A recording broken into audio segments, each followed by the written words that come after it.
दोस्तों नमस्कार। कैसा लग रहा है? क्यों ठंडा गए सब लोग? नाश्ता सब कुछ किया गया कि गया ही नहीं? क्या गया ही नहीं? तो अगर नाश्ता बच गया या गया ही नहीं तो जाएगा, परेशान नहीं होना है, सुस्ताना नहीं है। अगर आप सुस्ताएंगे तो अंदर का आग, सर कहे क्या बोले, अंदर में एक आग जला के रखना है। तो अपने अंदर में आग जब तक नहीं जलाएंगे तो जिस मंजिल पे आप जाना चाहते हैं, जहां आपको पहुंचना है, जहां लोग बताए हैं, जहां आपके सामने प्लान के समय अप्लाई के रूप में, सिस्टम के रूप में, आपको सेमिनार के रूप में या कोई भी फंक्शन के रूप में जो भी मिलता है, वो सब कैसे मिलेगा? आपके अंदर का आग आपको बुझाना नहीं है। क्या बुझाना नहीं है? अभी आए थे बाल मुकुंद जी का, आंख से आंसू बह रहा था। क्यों? क्योंकि पहले जो उनकी परिस्थिति थी, पहले जो उनका परिस्थिति बना था, अगर उस परेशानी में उलझ के रह जाते, अपने दिल में एक आग नहीं जलाए होते, तो क्या पॉसिबल था? ऐसे सब लोग मेरा नाम जान रहे हैं, फिर भी मैं अपना नाम बताऊंगी।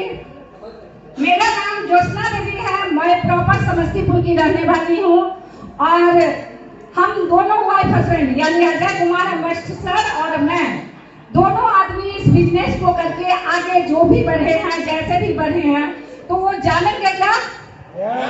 अगर आप जिस काम को करना चाहते हैं, जिस काम को आप करेंगे, तो आपके आगे जो व्यक्ति चला, अगर मुझे दुकान, पहले मैं किराना का दुकान करती थी, तो मुझे अगर किराना का दुकान कैसे चलाना है उसका जानकारी किससे लेना था?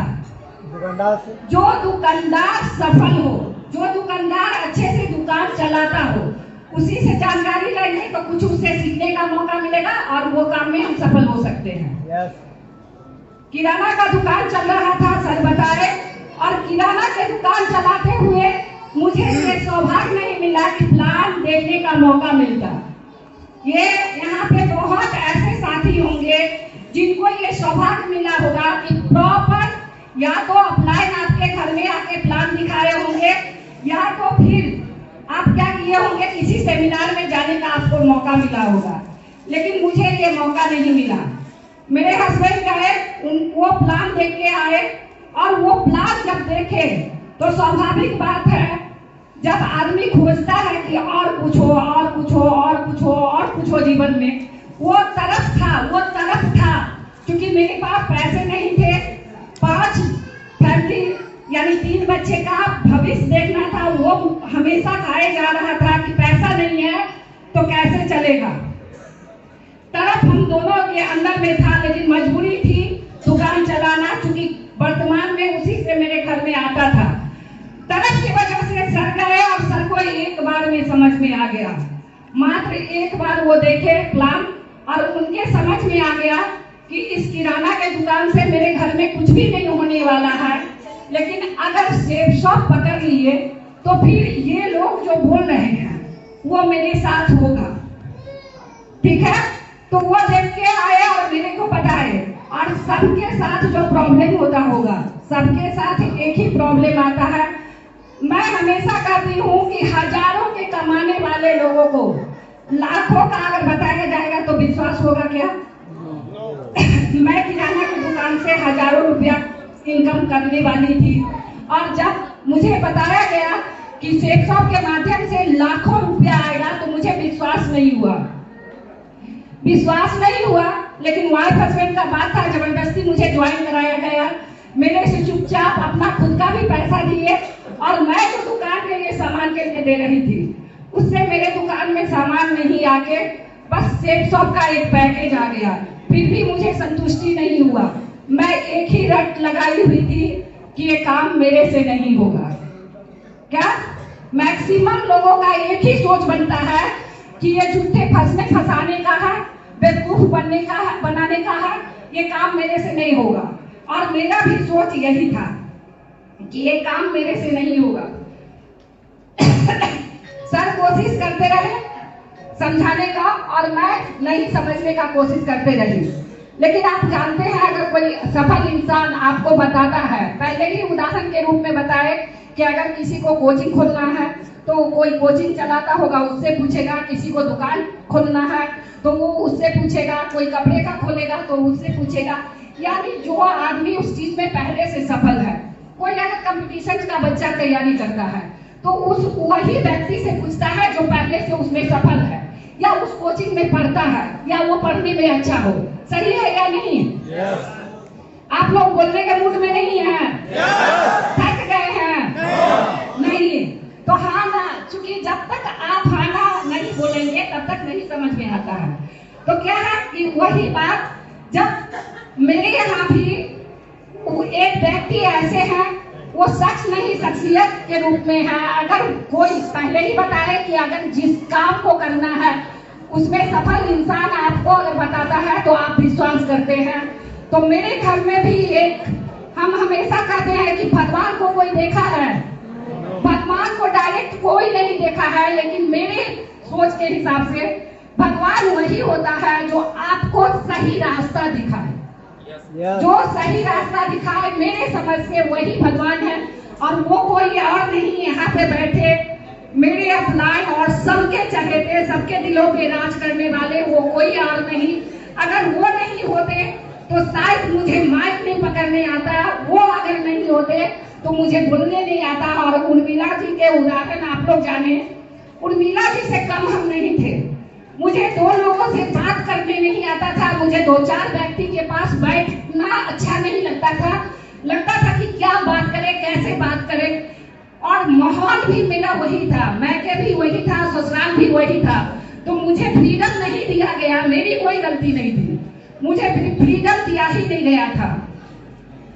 लेकिन वो व्यक्ति जब आए, मेरे को विश्वास नहीं था कि मैं सफल हो पाऊंगी, मुझे विश्वास नहीं था कि मैं कुछ बोल पाऊंगी, मुझे विश्वास नहीं था कि मैं कुछ कर पाऊंगी।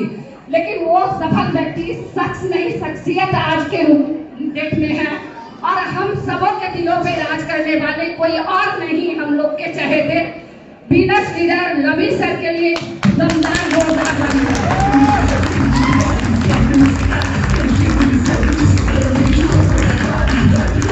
अगर रवि सर नहीं होते मेरे अपलाइन के रूप में, मुझे अगर समझने से, मैं जितना सोच रही थी अपने विषय में, मेरे से ज्यादा एक झलक, एक पता नहीं सर में क्या दिखा। सर हमेशा से कहते थे कि ज्योति जी आप काम करो, आप सफल हो जाओगे। तो मुझे अपने बात आज तक इस मंच पे हूँ, आने का मौका मिला, मुझे लेवल मिला, मेरी जिंदगी में जितना भी अचीवमेंट है अगर कहूँ तो सर की वजह से है।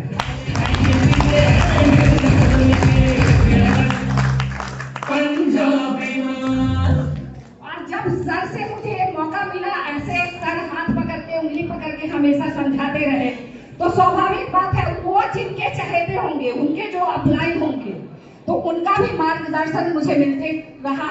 और अभी सर है नहीं, लेकिन अजीत झा सर के लिए एक दमदार वाली है।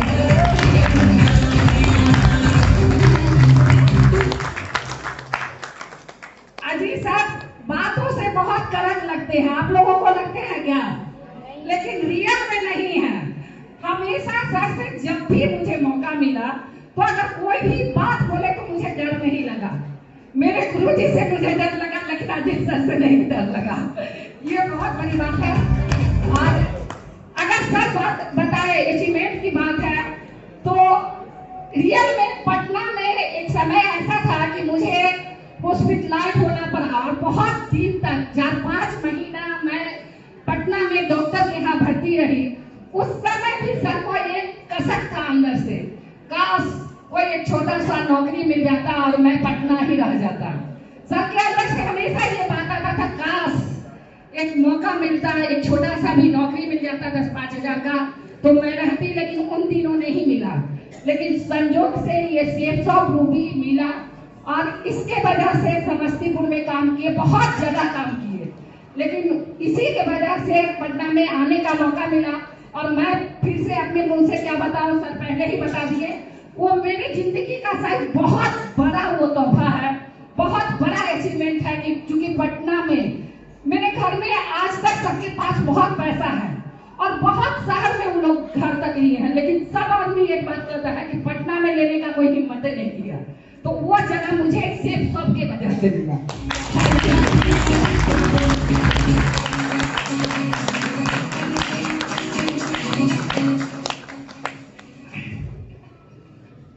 और ये अचीवमेंट तो हुआ बस सिर्फ सबके वजह से ही हुआ। और सबसे बड़ा मेरे जीवन में अगर अचीवमेंट आया, जो पहले ही बताए कि उर्मिला जी जो बात बोली वह बात से उससे कहीं ज्यादा पर्दा मेरे पास था।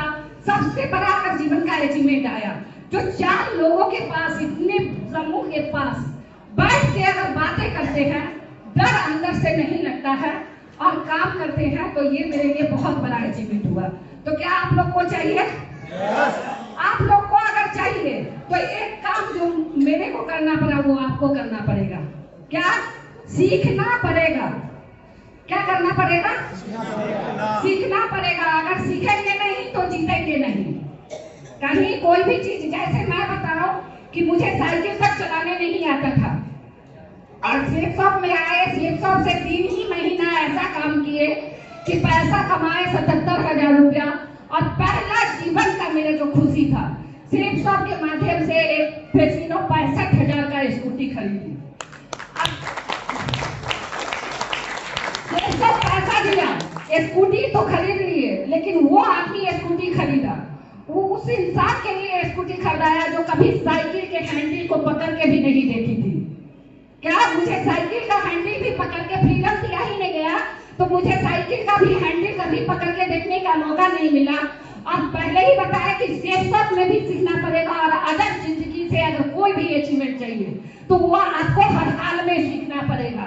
तो फिर शुरुआत किए और स्कूटी चलाने का सीखे, और स्कूटी चलाने का सीखे तो फिर बहुत अच्छा चलाने लगे और उससे काम करने लगे। तो आपको सेफ में भी सीखना पड़ेगा, ट्रेनिंग सेमिनार के माध्यम से, अपलाइन के माध्यम से, और आपको आगे बढ़ने का मौका मिलेगा। तैयार है? तो अब हम लोगों का टाइम गवा नहीं दे रहा है, टाइम अभी हम लोगों के पास कम है और मुझे भी आज बहुत कुछ सीखने का मौका मिलेगा और वो समय बर्बाद करना मैं नहीं चाहती हूँ। मैं चाहती हूँ कि सर से मुझे सीखने का मौका मिले और आप लोगों के भी मिले, क्योंकि आज जो आप लोग आए हैं तो सही में हम जहाँ भी गए हैं तो क्या बोले हैं, जहाँ भी प्रमोशन करने गए हैं, शायद जिनके पास हम गए हैं उनको एक ही शब्द कहे हैं कि उन व्यक्ति से, उन शख्सियत से मिलने का मौका मिलेगा जो इतिहास में 1000 दिन में सर डायमंड बने, ये रिकॉर्ड तोड़ने वाले वो व्यक्ति हैं।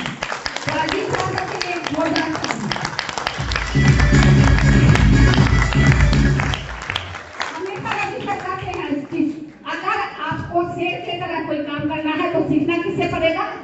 शेर के। तो अभी 2 शेर के बैठे हुए हैं सर लोग, तो मुझे भी सीखने का मौका है, आप लोग को भी सीखने का मौका है, हम सब लोग मिलकर सीखेंगे।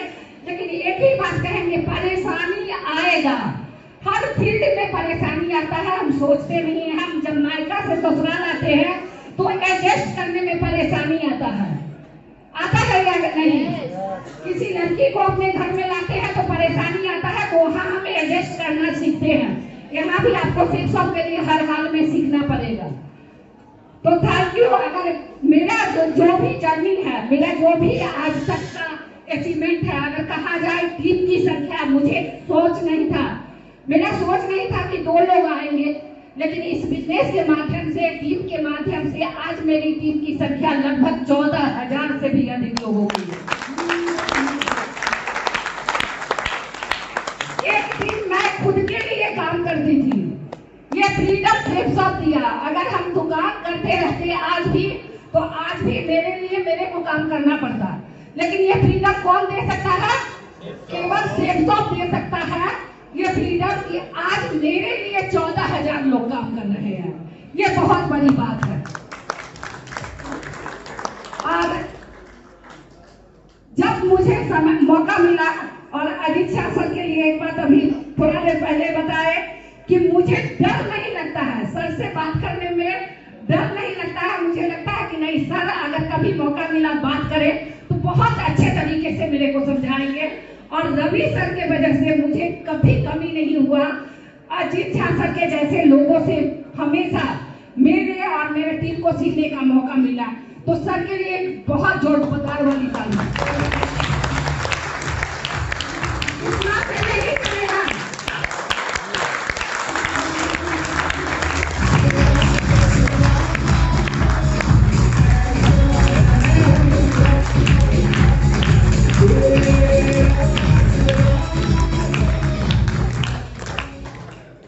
सबसे बड़ा अगर जाता है, सबसे बड़ा योगदान अगर मेरे लिए कोई किया तो वो मेरी प्यारी सी टीम, जिनको की गर्मी लगा, धूप लगा, बारिश हुआ, ठंडा पड़ा, वो उस चीज का चिंता नहीं किए। हर एक व्यक्ति का मेरे सफलता में हर एक साथी का योगदान है।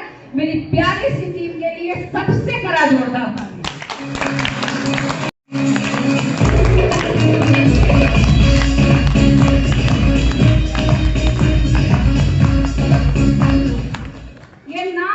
जरूर है ज्योत्सना देवी का, आप YouTube पे नाम जरूर देखेंगे, लेकिन काम ये सब साथी का है। तो thank you sister, thank you applied, और थैंक यू मेरी प्यारी सी टीम, मेरे जीवन में सेफ के साथ के माध्यम से मेरे जीवन में आने के लिए। Thank you.